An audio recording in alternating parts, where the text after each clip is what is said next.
Good day. Today it's March 17th, 2019, and it's sunny today. And as you can see, there's just a little bit of sunlight just getting in different places.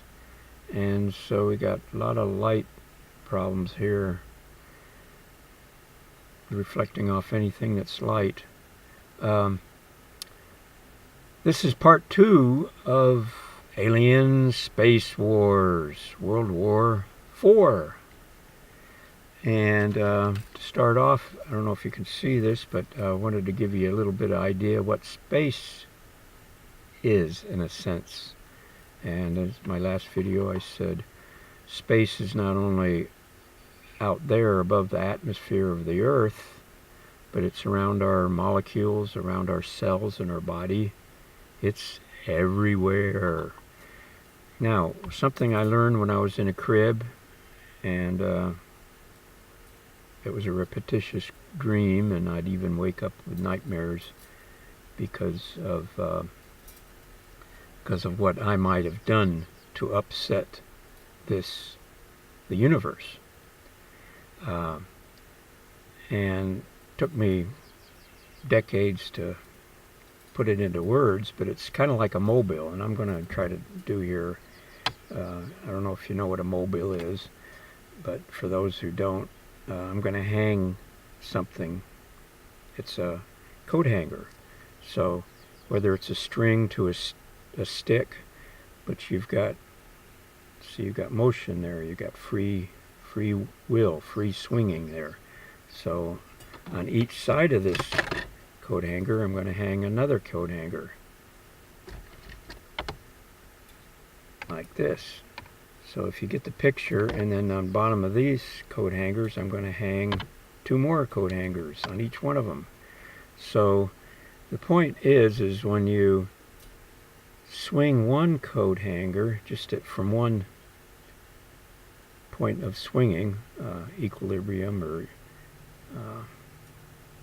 what's the other word, but fulcrum point, it causes the entire mobile, all the coat hangers to swing. Now remember, each coat hanger has 2 more coat hangers at each end of it. So you've got all these coat hangers tied together at the extreme ends, and they're all swinging. Well, picture that as planets revolving,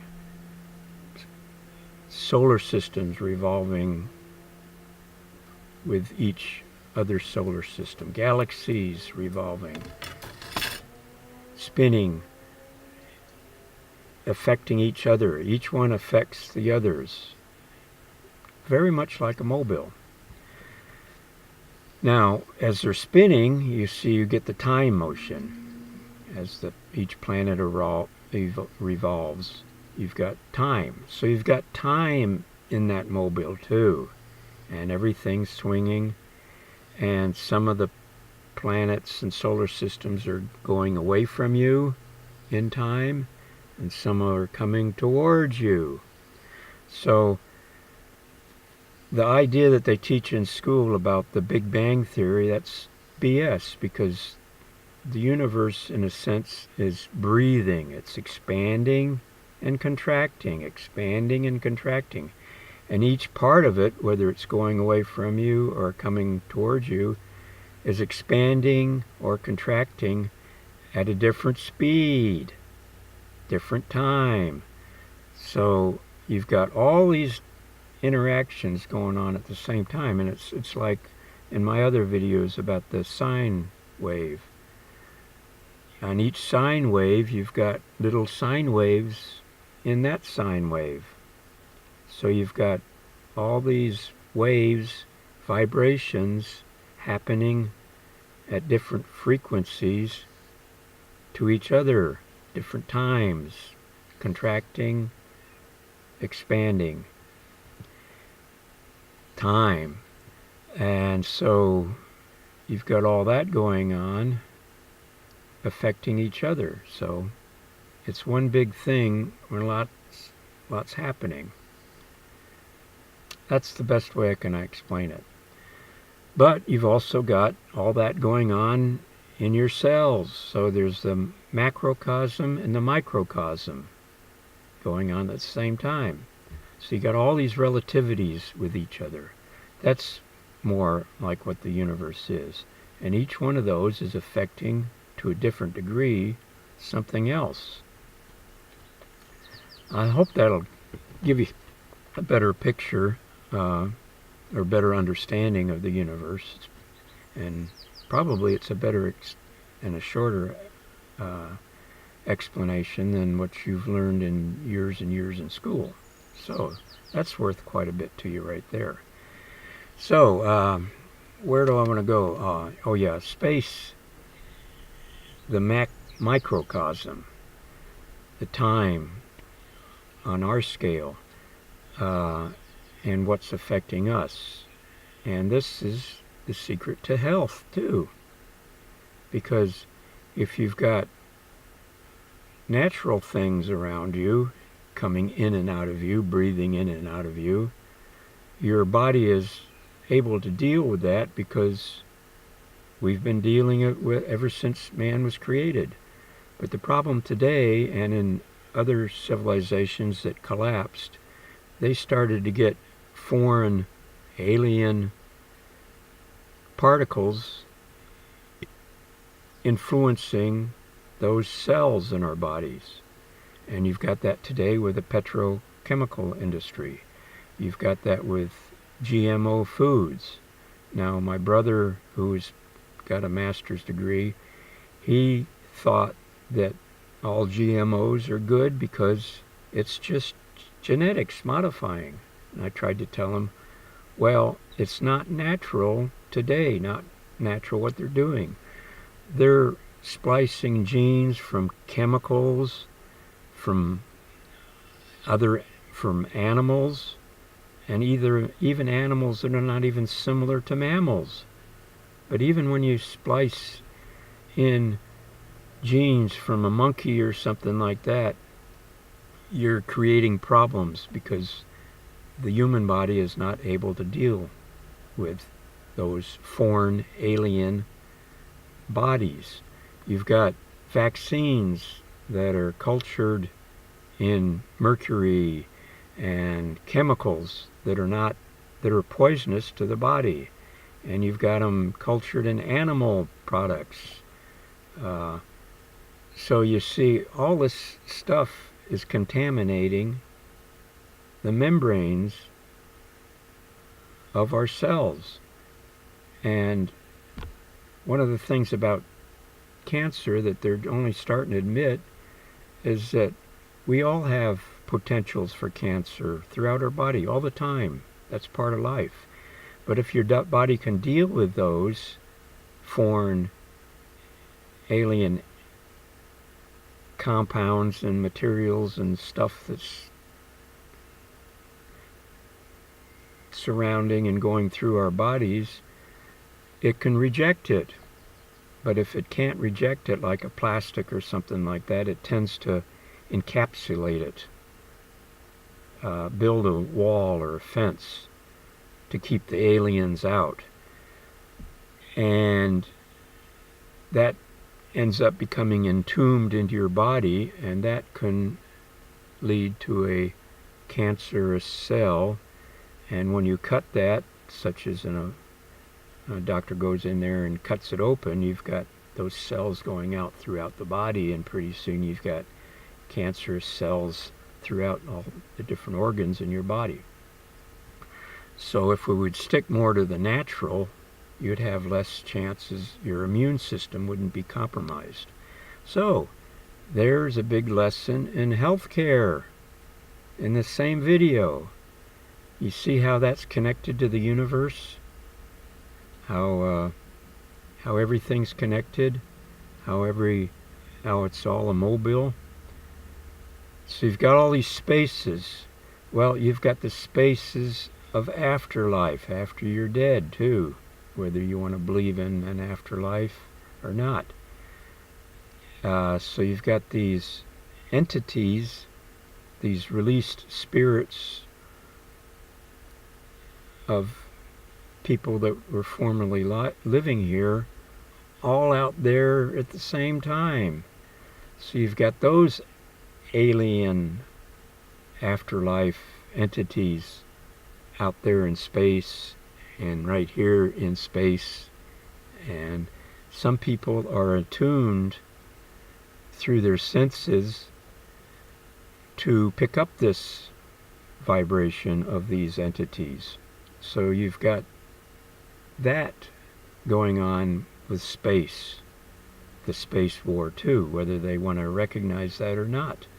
And so it gets all quite confusing when you're trying to investigate space, especially when you refuse to recognize an afterlife or recognize that the space immediately around us and inside of us is influencing the space in the atmosphere or out past the atmosphere. Oh, another thing about the atmosphere. When you look out at the sky at night, as I've said in some of my other videos, that is a time machine, because some of those stars are going away from us, some are coming towards us.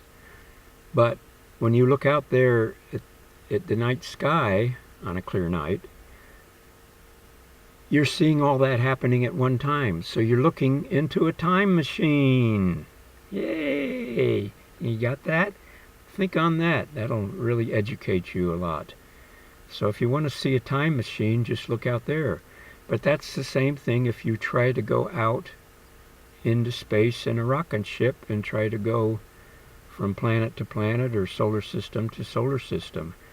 You're either going back in time or forward in time, depending on where you're going. So you've got the time problem. Now, if you can transverse time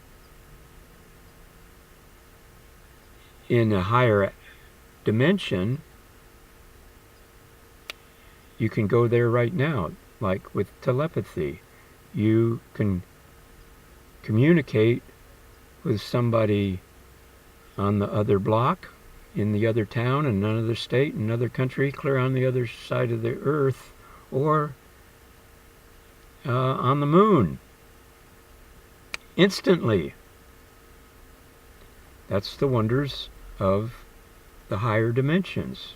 You're able to go through that time factor without moving from point A to point B. There's another big thing about space and time, the time dimension, and the space, like in my last #1 video on the space war, the war in space, war on space, is that point of going through time.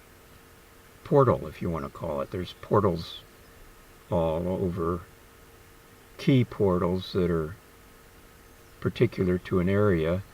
And another example that I wouldn't have been able to talk about 10 years ago is Bigfoot or Sasquatch. The abominable snowman. Sasquatch is what a lot of people call it. Those are beings that never fell like man. So they're a higher form of life than what present-day man is. Now, present-day man used to, a long time ago, be able to do what Sasquatch does.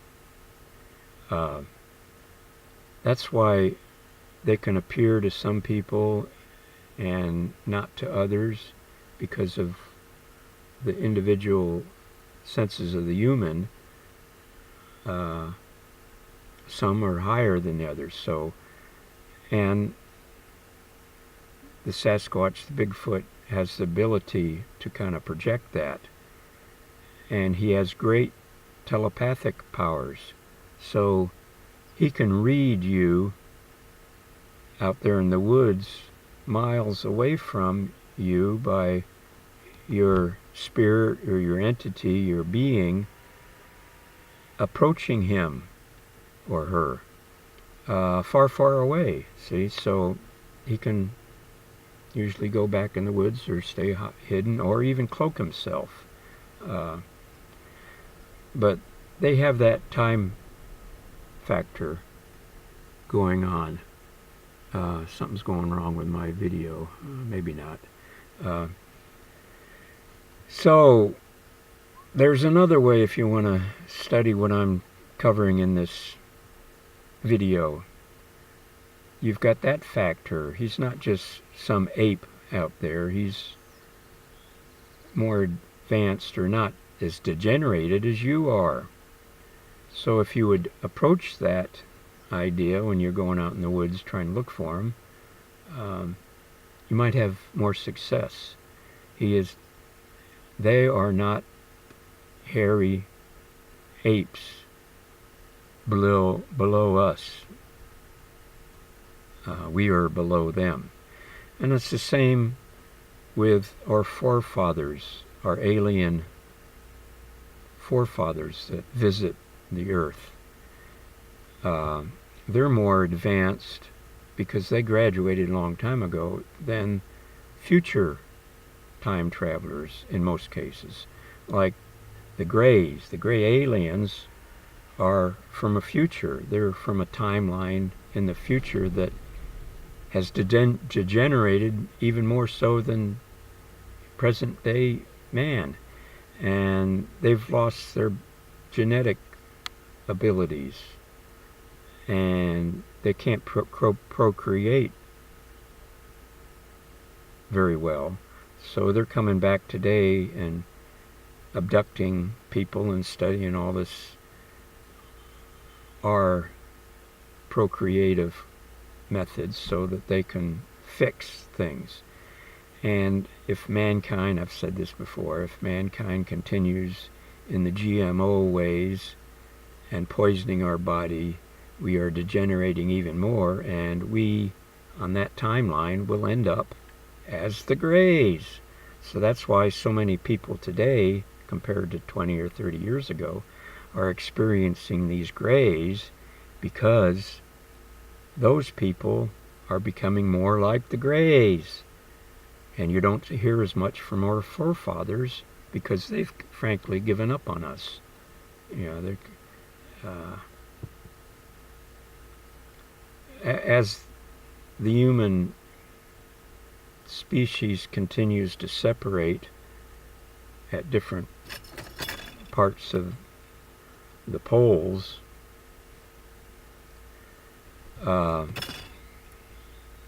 those who gravitate more towards our forefathers, back to the natural ways, will become more separated from those who are modern scientists, mad scientists, actually degenerating.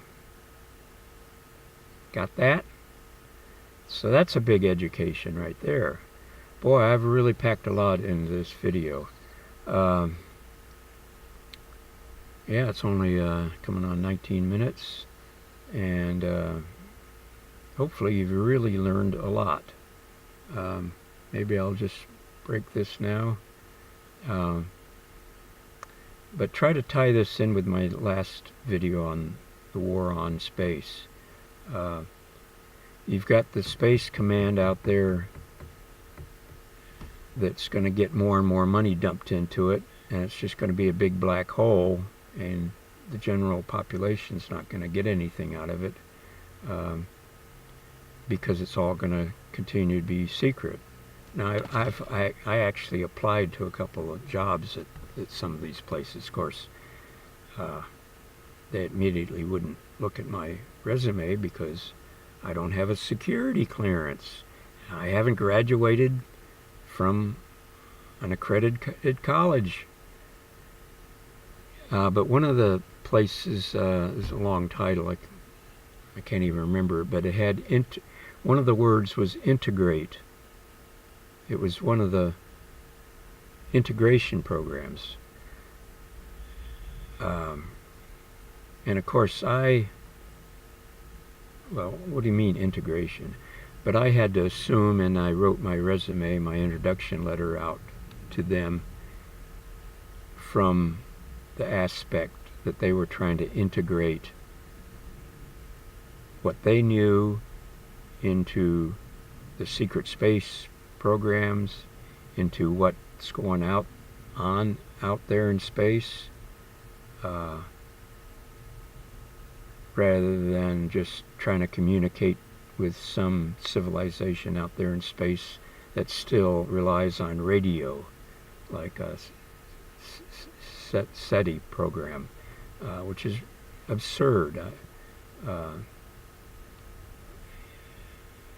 Trying to communicate them on radio. Well, we don't even use radio communications anymore. So it's ridiculous to expect an advanced civilization still to be using radio communications. That just shows you the absurdities of it. But most of these programs, practically all of them, are geared to get more money in them so they can spend it on secret space programs and keep you guys in the dark. There's no really integration from that point, so I don't know what they're talking about integration. Oh, I know what I was going to talk about. I was trying to look it up. I thought it was a movie starring Harrison Ford, but I haven't been able to find it. One of the recent movies. Maybe it's one of these TV things that he did.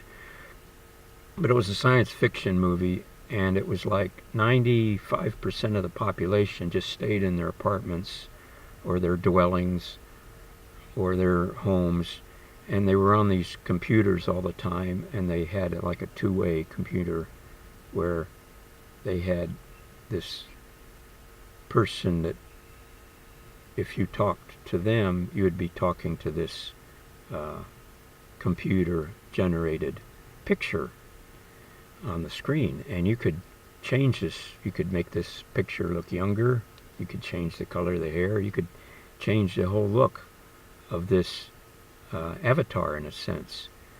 And so everybody was plugged into this network, this internet, and everybody they were communicating with thought that this, or wanted to believe that this entity was this picture of this image that was pointed up there.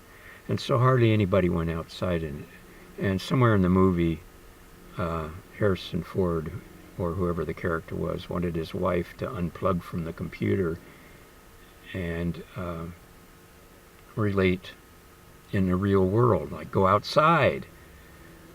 And that's what you people who are spending too much time on the computers need to go out and smell the flowers, the few that are left, and the birds, on a nice day, and get away from all this BS, this fake news that you're getting from TV and the internet. And all this is affecting you, affecting all of the people. Meanwhile, that 5% that are out there in the real world realize, wow, the world's going to hell because of all these poisons and all this stuff. You get the picture what I'm trying to say. So this was not a science fiction story, really. It was about what was really going on today. And it's getting worse. So you need to unplug. Most of you already realize that the news is fake and this is fake, and what you learn in college doesn't mean anything. Heck, graduates from college go out and they can't even get a job. And the people that are hiring go, these people, they don't know anything. They can't do anything. They've got all these graduations. They're in debt. But they can't perform simple tasks. Sick society. So there's another big point there.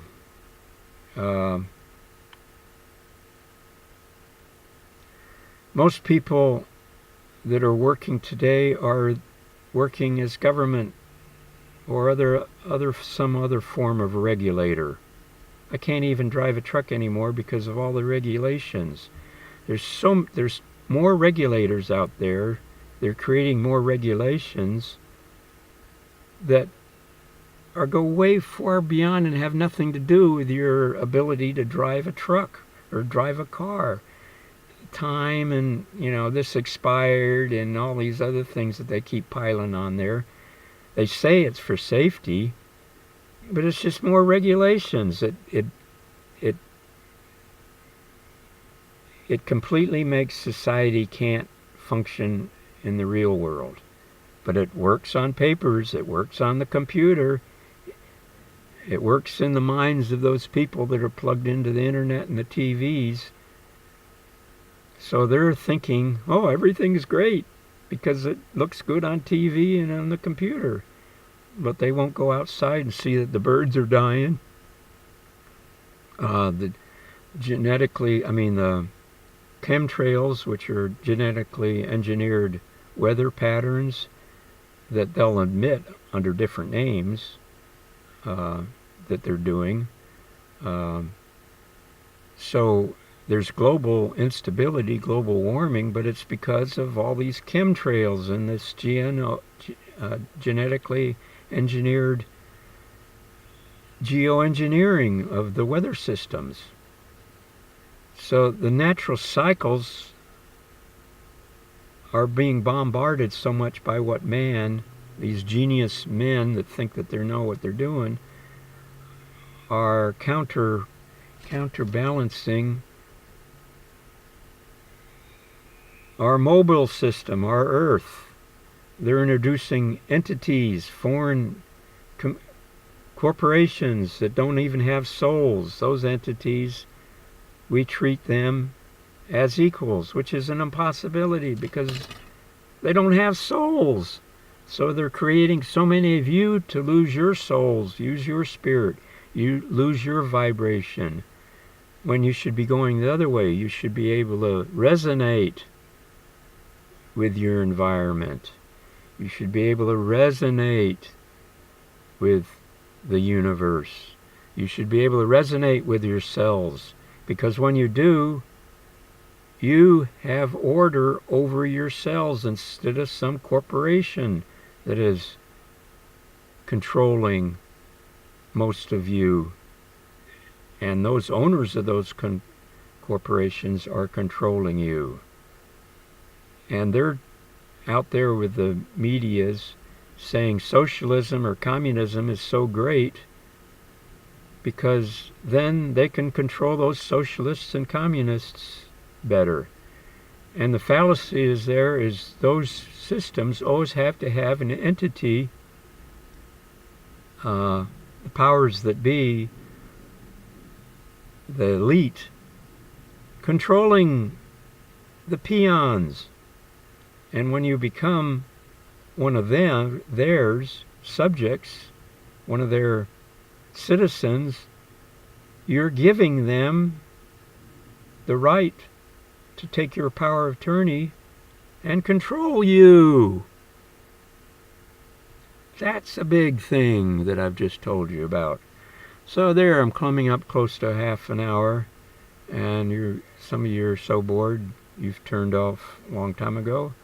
But watch this again. There's so much packed into this that some people can't even listen to it because it overwhelms them. They're receiving too much information. So go to sleep, pass out, tune out. I'm just a homeless guy living in my van here, living out of my van in a sense. So don't listen to me. I have no stake in the game. You don't owe me anything. I'm not the banker. You have not signed over some contract with me. So listen to those who you've contracted with, the different government bodies and entities. They are your gods. Bye now. Have fun.